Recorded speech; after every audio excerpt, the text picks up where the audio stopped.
what's up? Welcome once again to Studio Sessions, where we bring you one-on-one with some of the hottest artists on the scene.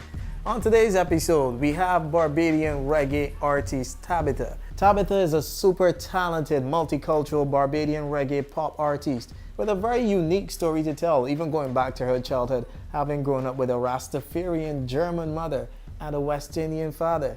She's had the honor for opening for some huge names: Jack Ure, Chronix, Beres Hammond. You know what? Let me let Tabitha tell her own story. You sure we got enough time for that? Fun-loving person, like to spread positive vibes.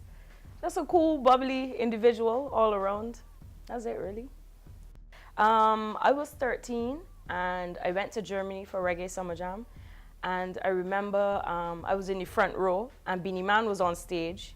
And I was just enjoying myself, Bajan style.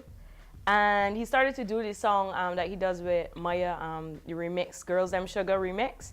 And you know, take the stars out the sky for you. So I went and I was like there singing and I had my eyes closed. But I started to hear my voice and I was like, wow, I'm very loud. And I opened my eyes and Beanie Man was standing right in front of me with the mic in front of my face. So I was like, wow, okay. So I just continued enjoying myself, you know.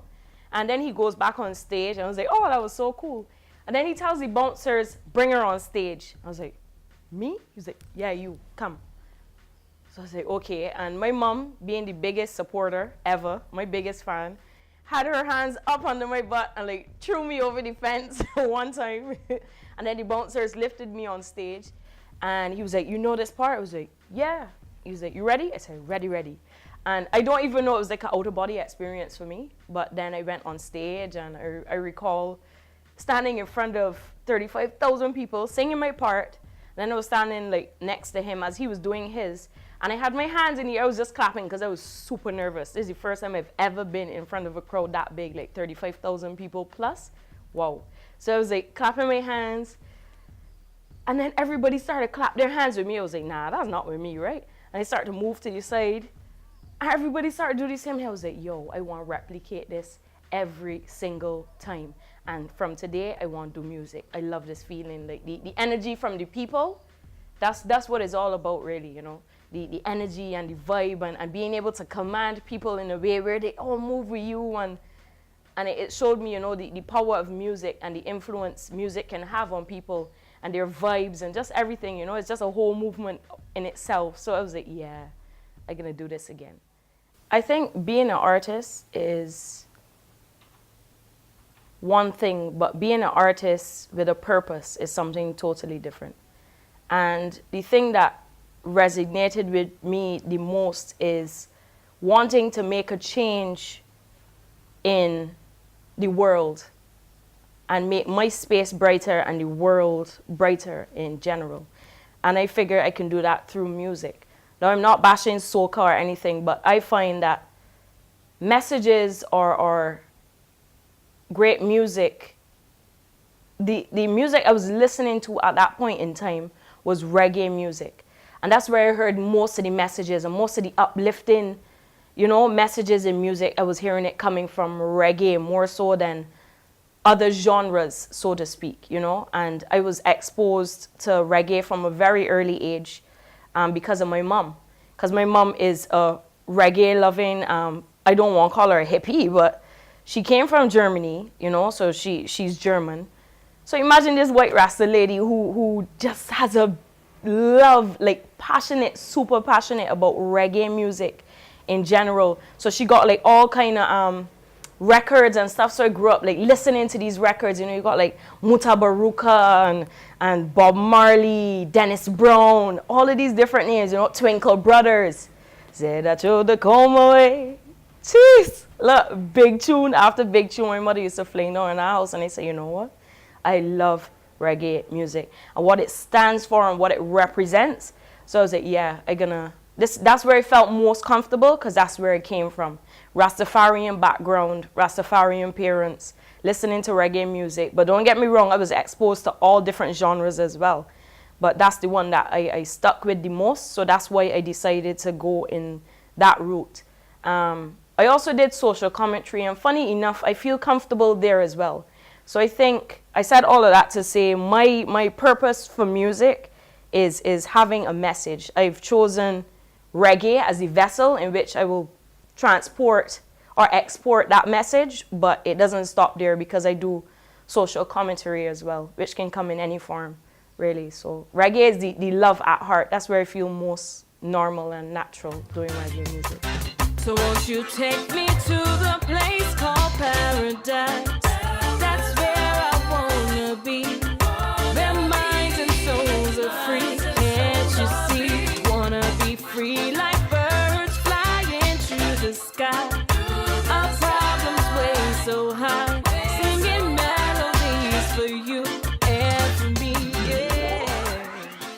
Okay, so Paradise, I was a member of a little group called Ragamuffin Entertainment, which was put together by Babsy. And Babsy decided, you know, there's so much talent here in the Caribbean. Let me draw some artists from various islands and put them together and let's see what we come up with. And what happened is she contacted me and she was like, well, we should do, more or less, we should pay homage to some of the greater people to do it, you know, like in your genre. And Marcia Griffiths was one of them that stuck out. And, well, obviously, for obvious reasons. Now, Marcia Griffiths, who doesn't know, was a member of the I Trees, you know, so she would have performed with Bob Marley, the Bob Marley. And if you're going to do any songs, I mean, in reggae music, who else to do but the godmother of reggae music, right? So what happened is Babsy said, well, take a listen to this. We can do like a little remake of this song. And when I listened to it, I was like, yeah, I wanna be free. Yeah, that, you know, so this is right. Yeah, boy, I love this woman. Won't you take me to the place called paradise? And being from the Caribbean, you could really, you know, identify with a song like that. So it was like a song of spiritually feeling free, like, you know, from pain and misery, you want to be free. So I was like, yeah, this is the first song that we're going to do. So Babsy said, we're going to go in studio.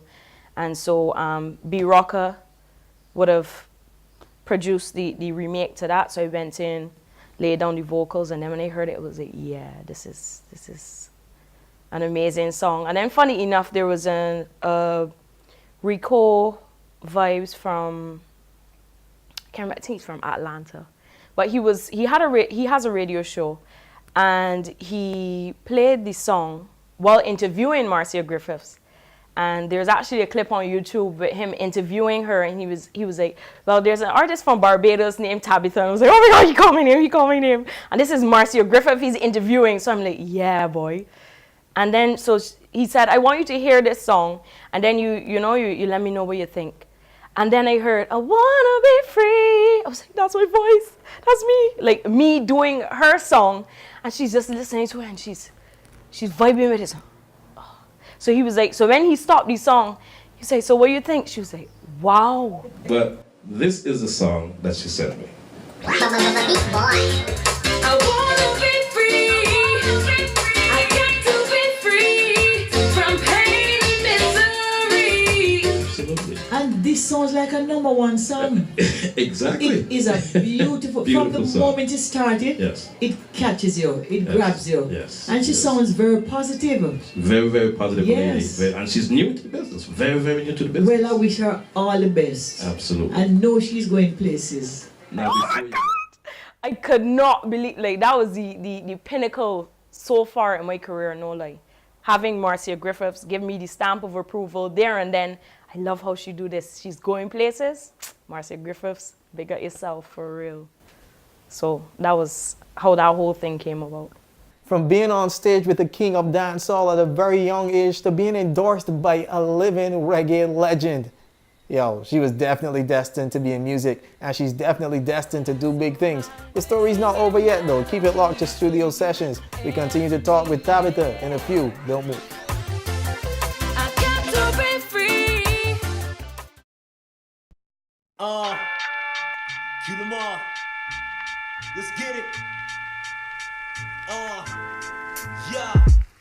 We don't do this for fame. This is life. It is living. It's more than a game. It's a calling. I can't ignore it. It lives in the veins. It's addiction, and I'm addicted in love with the pain. I'm a fiend for the extreme. No, I ain't ashamed. God gave me my brain. God put this together, the ball in the rain. So I ball in the rain. I go hard in the paint.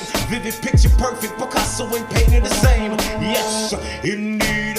You better believe it's fact. This ain't no fiction. It's the air that I breathe. I throw my soul on the court so the horror can see. The greatest reigning supreme. I'm the king of the league.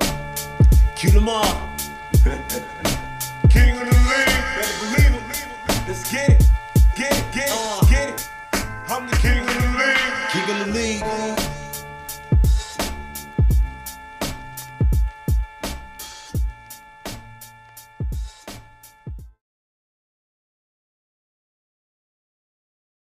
Welcome back to Studio Sessions. Today we're chatting with the Reggae Empress Tabitha, who has taken her music all over the world, as far as the Middle East, when she toured Qatar with Buggy and the Fully Loaded Band. But I'll let her tell the rest of that story. I moved on to being in Fully Loaded Band, which I'm still a member of. And Fully Loaded, Buggy and the Fully Loaded Band is one that's made its mark here on the reggae scene in Barbados and also in the Middle East, because I got a chance to do 2 tours in the Middle East, in Qatar, with the band. So music has taken me, in a nutshell, music has taken me from Junior Calypso Monarch to the Middle East and here in Barbados, and now I'm working on an EP. So hopefully we can go to Africa, all over the world. That's where Tabitha will be within the next couple months. I plan to release an EP and to tour. That's putting that out into the universe. That's what's gonna happen for sure. Okay, so Weakness in Me was done originally by Joan Armatrading. She's from St. Kitts and Nevis, if I'm not mistaken. And then it was redone by an artist by the name of Keisha White, who is, I think, from America. And Babsy said this, so yet again, this was something that was released through Ragamuffin Entertainment. Big ups to Babsy for sure. And when that happened, she sent me the song, and when that happened, I was like, yeah, I love this song. And I knew it already too. So then Dwayne Jerus, did the remake to that, and then they recorded with B Rocka. So it was kind of like a collaborative effort between Dwayne Jerus and B Rocka.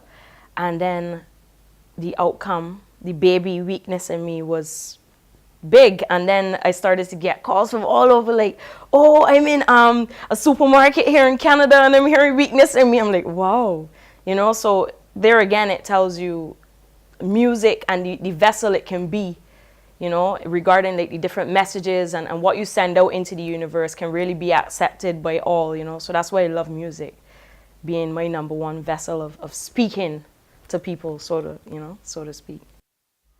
Falls in and quickly out of love. To you I gave my affection right from the start. If I had a lover who loves me, how could I break such a heart? Yet still you gave my attention right from the start. Why do you come here when you know I got troubles enough? Why do you call me when you know I can't answer the phone? You make me lie when I don't want to, make someone else some kind of unknowing fool. You make me stay when I should not. Are you so strong, or is the weakness in me? Why do you come here and pretend to be just passing by? 'Cause I need to see you, and I need to hold you tightly, baby. Okay, so there is an amazing producer and a good friend of mine called Clive Records from Jamaica. He's done productions for some major artists there in Jamaica. And he also does work, he's a backing vocalist for Jacure and Etana. So he knows a thing or two about vocals as well. So he sent me this rhythm. As we were talking one day, he was like, yeah, Tabby, We have something here for you to, he don't talk like that. My Jamaican accent horrible. But yeah, so he said, I got something here for you to listen to and to vibe to. So I heard it, I was like, yeah, though, I like this. And the place where I was at and the climate of Barbados, better must come.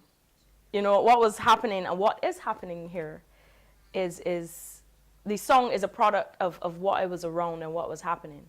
So he goes, another day in the life for me, so much stress, confusion, and worry. When will I find my release? Need a savior, help me please.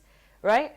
So this is like, you're in a space and time in your life where you feel like giving up, but you always got to remember tomorrow, better must come. It is a must. It must come. So just hold on, you know what I mean? Don't give up. Trust in the Almighty Father, He will see you through. So it was that kind of vibe that I was feeling. So I was like, he sent it to me, and then I sent him back a voice note, because I write like one time to it. He said, yeah, Tabby, me, I feel this one. I said, all right, cool. So this is what can happen now. So I went over for Reggae Some Fest, and I got to link up with Clive, and I recorded it in Jamaica, in Clive's studio. And from there is history. He sent it back to me. He was like, yeah, it got mixed and mastered by some big producers in Big Yard Studio. So you got the sound, everything was, the levels was good. Everything was like, yeah, I'm feeling this production, So from there, the rest is history. I released after that. And I started to get like a lot of feedback. A lady stopped me. I was in town. Didn't even know the lady stopped me, was like, listen to me. And she held my hand. She was looking in my eyes. I was like, oh, Lord, what are you praying for now? She said, your music, don't ever stop doing it. Because that song helped me through a real difficult time. And I was like, I started to get emotional, but you don't want to cry on Swan Street. So I was like, thank you so much, like even thinking about it now, I feeling a little bit emotional because for music, and as an artist, sometimes you do music, but you don't ever know where your song will end up, to be very honest. And you're doing it with the general mindset, yeah, everybody's going to hear this, and some will like it, some will not like it. But at the end of the day, somebody coming up to you and physically noticing you and telling you, yo, you see this song? This helped me. I couldn't pay my rent last month. And this song tell me, listen, keep working and don't worry about nothing else. The Almighty Father can look after you. And me, I was able to do this, or I was able to do that, or it helped me mentally. I was like, this is why I do music. And every so often I get a reminder, don't stop what you're doing. Don't mind who has what to say, You're not doing it for them. You're doing it for the general population that really and truthfully needs uplifting. And that's my job as an artist.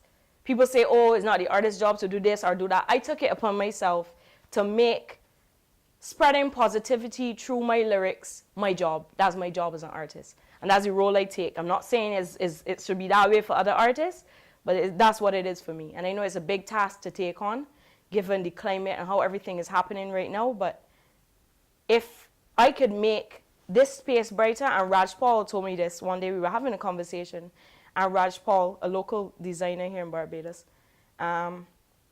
he sat down, we were having a conversation, and he told me, sometimes you can't pay attention to what's happening on the outside or what people are saying or doing. It's about what you do to influence your surroundings. So if you could brighten your corner and your neighbor catches on and he's like, hey, if her corner is bright, then I want to brighten my corner too. Then it's a constant, it's a chain link, it's a circle. And if everybody decides, you know what, I can live in this positive energy and push this positive energy, we'd be in a much better place right now. So that stuck with me, brighten your corner. That always stuck with me. Everywhere I go, so Raj Paul, big up yourself for real, because that stuck with me for a very long time.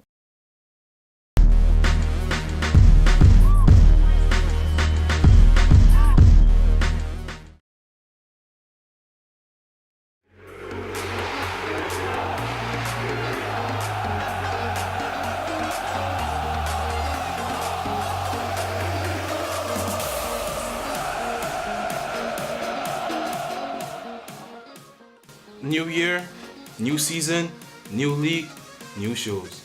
Join Final Third as we have you covered for the full 2018 football domestic season through our various shows. Highlight Show, Final Third Club Profiles, Final Third Extra, and Final Third Live. Join us and follow us on our YouTube, Instagram, and Facebook pages at Final Third BDS. See you soon.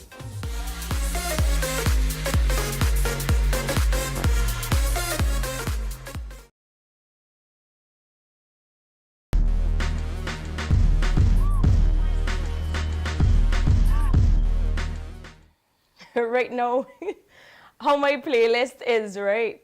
I mixed with Africa. So I listen to a lot of work from Sally Bobo. This is a guy, Sally Bobo, from Nigeria, from Niger.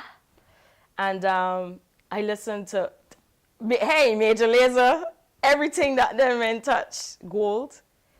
I just want to work with people that have similar goals as me, and that's to unify people through music. So my playlist, I can't really tell you one particular person, but there are a few people that I would like to work with for sure.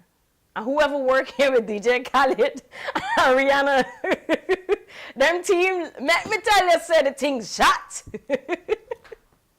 Everything them touch is just gold. So yeah, I would like to do some work with Drake too. I don't know. But yeah, I'm Wizkid.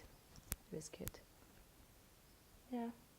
But a lot of people, I just want anybody that has a similar goal or similar, you know, I just want to work. I just want to shout out my family. I want to shout out James, who just put he nominated himself for a shout out. No, big up the whole team. Especially you guys, because you guys are doing a great job in getting the word out to people, you know, about local talent and everything. So big respects to you, for real. And just everybody who's supporting me on my journey. Big up my Fully Loaded family. Big up everybody who started supporting me from the beginning, who's still riding with me now. It's just an amazing journey, and I just want to thank everybody who's had anything ever. Ragamuffin, big up to Babsy, you know. Everybody who's had anything to do with my career, big respect to you, for real. I appreciate it. A woman with a plan, a woman on a mission, and a woman whose musical journey, you better believe, has only just begun. The Reggae Empress Tabitha. This has been Studio Sessions. I'm your host, Scott LaRock. Peace.